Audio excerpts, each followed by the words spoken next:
When I was trying to break in, I read lots of books on writing. Most of them were pretty good and pretty helpful in the term that they gave me tools to try out, right? One of the books I read is Orson Scott Card's How to Write Science Fiction and Fantasy. He also has one on characterization, so I can't remember where this advice was. Good books, great resources. And in them, he talked about how essential an outline was to him.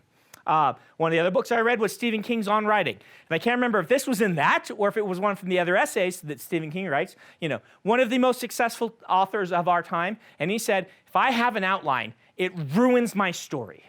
What happens if Stephen King has an outline is he says, if I make this outline, I feel like I've already written the book. The joy and excitement of telling a story then is gone for me. And therefore, I can't write that book. I get writer's block immediately. I have to just put interesting characters in an interesting situation and see where they go. Scott Card, on the other hand, says, if I don't have an outline, I'm probably exaggerating what Scott says, but you know, this is for poetic emphasis. If I don't have an outline, everything is terrible. Like, I need to know where I'm going. If I don't have a structure, then my story will go crazy and out of control. You can't do both of these things at the same time in the same book, right? You can try different books and be like, I'm going to try Stephen King's method. I'm going to try Orson Scott Card's method. What will likely happen is you will try some mixture of these methods and over time work out something that is a hybridization of these two that maybe is even more hardcore than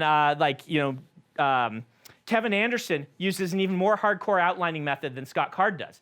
Kevin, he writes an outline, and then each sentence of the outline he turns into a paragraph, and each paragraph he turns into a chapter. So each sentence is meant to be a chapter in his outline, and that's how he outlines. He also writes his books by going hiking in the mountains and dictating them, so Kevin's kind of an odd duck. So, by the way, if you are dyslexic or something, try that out. Dictating software's gotten much better, and he just takes a tape recorder and he just goes hiking. He loves the outdoors, and it's how to double use his time, like I was at my job, and do two things he loves at once. So, and it's very, very successful for him. So, you can't do both of these things at once. They are mutually exclusive. You can try them out. What do? I generally do a lot of upfront work on my outline, and I do a lot of upfront work on my world building. I do less upfront work on my characters.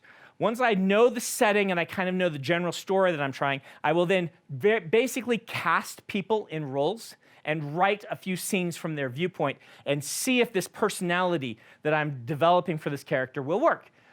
Sometimes it works right off. Sometimes it takes 3 or 4 tries until I find the right voice for the character. So I discovery write my characters in a Stephen King way, and I outline write my story and my world more in an Orson Scott Card way. But because my characters are discovery written, what that means is I am constantly remaking my outline. I don't throw it out the window. A lot of writers do. That's their tool. They write an outline, they think they're like, all right, now I go, and then the outline goes out the window and they just go wherever they want to go, which is actually perfectly valid, right? It works for them.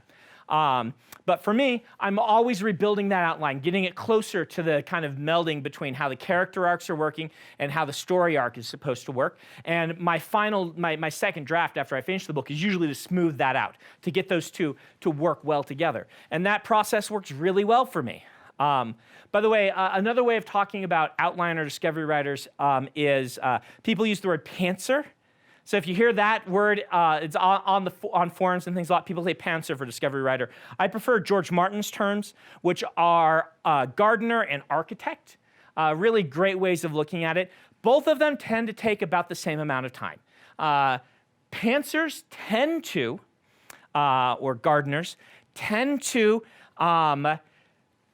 let's say, they need generally more revision after the fact than outliners do. Most of the time. Outliners spend extra time up front. Pantsers spend extra time on the back end working on their writing. That's kind of a pun.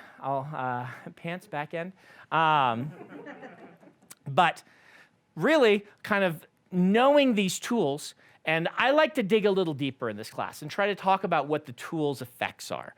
So for instance, one of the things I've noticed about people who discovery write quite a bit is their endings tend to be terrible in their first drafts. If you've written stories and you've gotten to the end and you're like, I have no idea something, then that's an indication that you lean this direction, right? People who write this way tend to go off on tangents sometimes.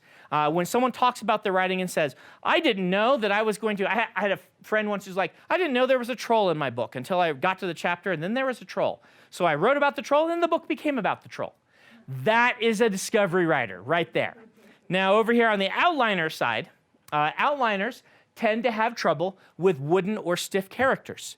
This is because you've got this structured outline and your character sometimes doesn't have enough room to kind of breathe and go the direction they would, so you just kind of force them to do the plot points in your outline. And because of that, if you've gotten, feedback on your books, it's like, the characters feel a little wooden. The plot is great, it's a cool mystery, but I could never get into the characters. That might be an indication that you lean this direction.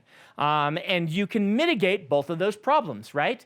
Dan used to be a consummate discovery writer, and he started doing things to deal with that. Dan Wells, my writer friend, where he started saying, if I have a loose outline, if it's an outline, it's only 4 or 5 bullet points, but I know these important moments, and I can then presage an ending, then my books just turn out way better because I'm always pointed toward this ending, even when I'm doodling and meandering in the middle, talking about, crazy people, as he likes to do.